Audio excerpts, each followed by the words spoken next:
Olá, boa noite. Os jovens brasileiros estão investindo cada vez mais na Bolsa de Valores. Um levantamento recente da B3, a Bolsa de Valores do Brasil, mostra que a média de idade dos 2 milhões de novos investidores é de 32 anos. Mais da metade não tem filhos e trabalha em tempo integral. A nova tendência seria reflexo de uma melhor educação financeira? Quais os riscos desse tipo de investimento? Assunto de hoje do Opinião Minas.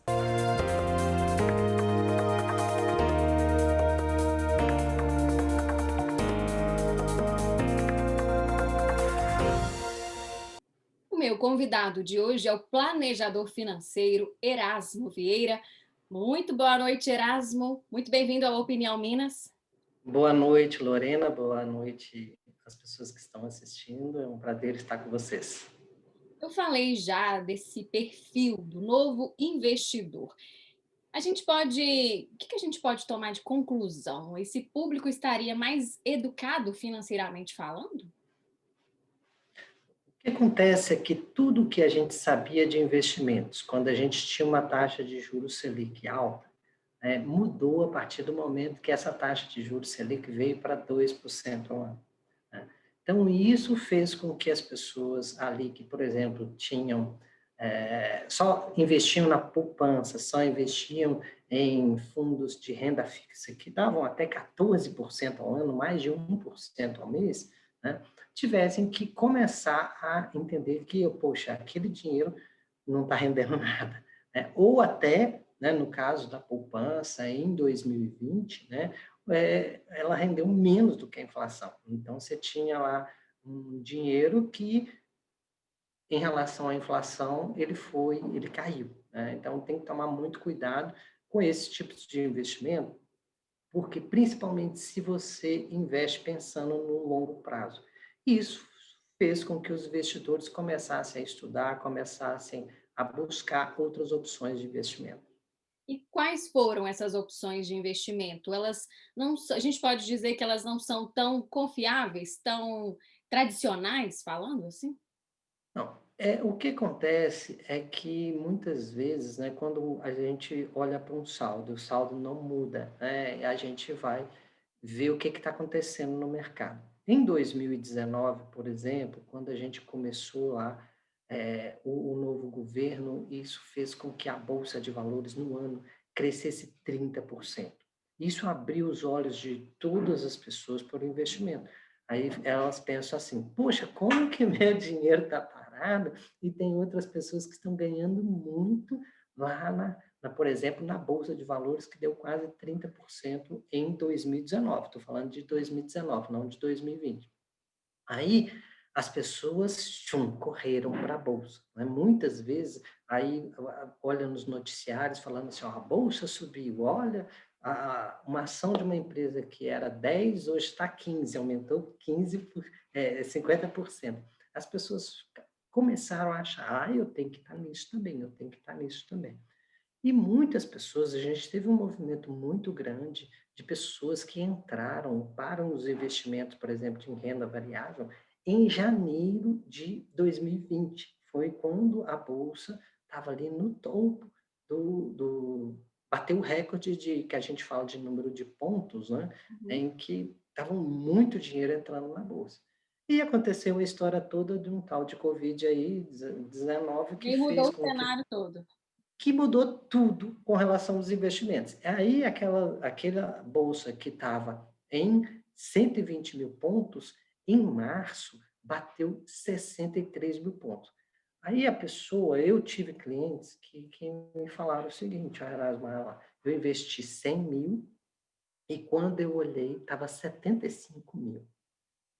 Aí ele, desesperado, né, antes de conversar comigo, ele foi lá e resgatou o dinheiro. O E que o não que é que ele fez? Ele realizou uma perda. As pessoas têm que entender o seguinte: quando você investe no mercado de renda variável, ela tem volatilidade. E seja, por exemplo, uma ação ou um fundo de ações, ou, por exemplo, um fundo baseado vamos falar, um fundo cambial. ou um fundo em ouro, que também ficou muito em voga no ano de 2020, porque o ouro subiu demais, todo mundo começou a falar de fundo de ouro, de comprar ouro. O que acontece é que você tem ou um número de cotas ou um número de ações. E esse número, ele não varia. O que varia é a cotação dele. Então, por exemplo, se você comprou, por exemplo, vamos falar 100 ações da empresa A, e essa ação caiu, o número de ações não caiu, mas a cotação do mercado caiu. Então, voltando àquele caso da pessoa que perdeu. Quando ela perdeu, se ela não precisar do dinheiro, o que, que ela deve fazer? Deixar o dinheiro ali, porque a tendência é que o mercado tem uma volatilidade e ele pode voltar. Agora, quando a pessoa vai lá e, meu dinheiro diminuiu, resgata, ela realiza a perda. E isso é muito mais comum do que as pessoas pensam. A gente está falando de investimento em imóveis, por exemplo, em ações, mas vamos pegar um exemplo de um imóvel, que muitas pessoas acham que o investimento em imóvel é seguro, que não tem volatilidade. Você vai lá e compra, sei lá, um imóvel, um apartamento por R$ 200.000, né? E o mercado, vamos supor que, por exemplo, eu garanto que a pessoa que, por exemplo, comprou um imóvel de R$ 200.000 no início do ano de 2019, lá em março, abril, se precisasse vender esse imóvel, não ia conseguir R$ 200.000, porque as pessoas estavam muito assustadas e talvez ali eu iria oferecer 180 ou um pouco menos. Então, aí você pensa, poxa, imóvel não tem volatilidade. Tem sim, tem que basear no mercado, né? Então, é um tipo de investimento que a gente tem que ficar de olho, porque o mercado está muito, muito, Ele muito muda o tempo volátil, né? todo, né, e tem a ver com Muda o tempo política, inteiro. com vários fatores, né, Erasmo. Agora, o Exatamente. que explica esse número alto de jovens, né, o perfil é o jovem, o homem, a gente vê um aumento também das mulheres, um aumento forte, em 2018 eram 179.300 mulheres, em 2020, 809.500, mais de 809.500. Então, as mulheres também estão investindo. O que explica esse aumento tão grande aí essa pesquisa divulgada pela B3? Explica, né, a B3 é a nossa bolsa de valores, né, e explica que as pessoas estão acordando para o mercado e estão enxergando que o mercado, baseado somente ali, investir na poupança, investir num CDB do banco, não dá resultado mais, né? E agora, eu gosto muito de falar do mercado de bolsa, né, porque é um mercado muito. Primeira coisa que eu gosto de falar: uma empresa, para ela estar ali cotada na Bolsa de Valores, na B3, poxa, houve um estudo, houve uma avaliação dessa empresa, e normalmente a maioria das empresas que estão lá são boas empresas já no mercado. Então, as pessoas muitas vezes, não vou arriscar o meu dinheiro. Talvez ela abrindo um bar, um restaurante, uma lojinha, um Arriscando mais. buffet, ela arrisca mais do que sendo sócia de uma grande empresa, né? Então, essa é a primeira coisa. E só que o que acontece? O mercado de bolsa, né, você pode entrar nele de várias formas. A primeira forma é você ir lá, se cadastrar no banco que você tem conta, numa corretora, né? Hoje são muito famosas as corretoras, e você mesmo começar a operar ali no mercado que a gente chama, né, no home broker, que ele compra e vende ações. Então, eu posso comprar a empresa A, no mesmo dia eu posso vender, que é quando a gente faz a operação no mesmo dia, se chama day trade, né? Então, essa é a primeira forma da pessoa entrar. Outra forma é você entrar através de um fundo de investimentos. O que é um fundo de investimentos? Ali você tem um grupo de especialistas que juntaram dinheiro de várias pessoas e eles sim vão entrar no mercado e vão comprar a empresa A, B ou C naquele momento.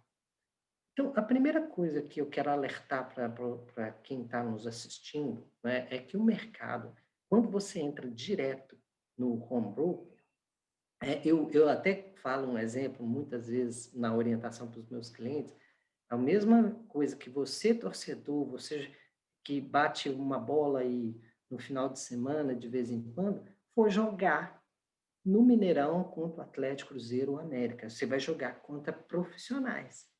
Então, ali o mercado, quando você está jogando com profissionais, mesmo recebendo orientação, mesmo você estudando, aí fazendo cursos, vendo influenciadores digitais, dando dicas ali aquela, como se diz, aquela mina de ouro que vai ser a ação de uma empresa e tal, você está concorrendo com profissionais.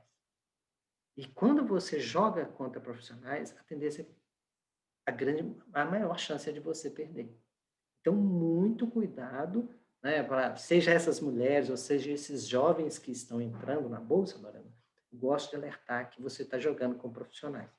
O que eu, Erasmo, oriento para a maioria dos meus clientes? Olha, se você não é um especialista, porque, por exemplo, outro dia eu estava atendendo um médico, e o médico, ali na sala de cirurgia, muitas vezes, quando ele tinha uma vaguinha, ele pegava o celular e ficava olhando qual a ação que está no dia subindo, descendo. Poxa, ele é médico e tem hora que ele vai desligar o celular, enquanto isso o mercado está funcionando. Os especialistas vão estar movimentando o mercado. Então, o que que eu falo para a tranquilidade dele? Poxa, invista, mas busca uma gestão profissional do seu dinheiro. E isso muitas vezes sai muito mais barato do que aquela questão de você falar assim, ah, não, eu vou economizar que eu vou investir sozinho, Não é tão entendeu? simples assim, né, Erasmo? Não é tão simples, você está jogando contra profissionais. Para a gente fechar Então, a nossa entrevista, Erasmo, você está falando de cuidado. Qual é, seria, então, o caminho? A pessoa se planejar financeiramente falando, disponibilizar um montante ali para investir, e isso com muito cuidado, com a ajuda de um profissional? a primeira regra é que quem ganha mais dinheiro no mercado é quem investe sempre. Quem sempre tem ali uma sobra no orçamento mensal e vai investindo para realizar os seus objetivos. A segunda regra, invista sempre de acordo com o seu perfil. Não é porque a bolsa está dando muito que eu vou colocar todo o meu dinheiro lá. O importante é você diversificar, ter, primeira coisa, uma reserva de emergência, né, para ser ali a sua segurança, o seu colchãozinho, e depois você está buscando melhores investimentos. Então, você está diversificando a sua carteira e com orientação profissional, que existe a orientação profissional e que não tem um custo assim que significa. Porque existem empresas, eu oriento muito, sou sócio de uma empresa, que a gente trabalha no ganha-ganha. Então, quando a gente conseguir um resultado melhor, ganha todo mundo. E isso fica muito mais barato do que, por exemplo, você pagar para receber relatórios, você pagar curso para você fazer para virar um day trader, né? Eu estava conversando com a menina que ela falou assim, Erasmo, eu agora vou no banheiro, eu levo meu iPad para ver se a ação. Eu falei, isso não é vida, não. Então, cuidado, diversificação, invista sempre e sempre dentro dos seus objetivos, que você pode ter muito sucesso nos seus Com investimentos. certeza. Esse assunto ainda dá muito pano para manga aí. Vamos deixar para um próximo encontro.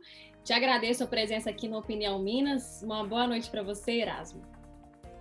É um prazer, boa noite a você e a todos os que estão nos assistindo.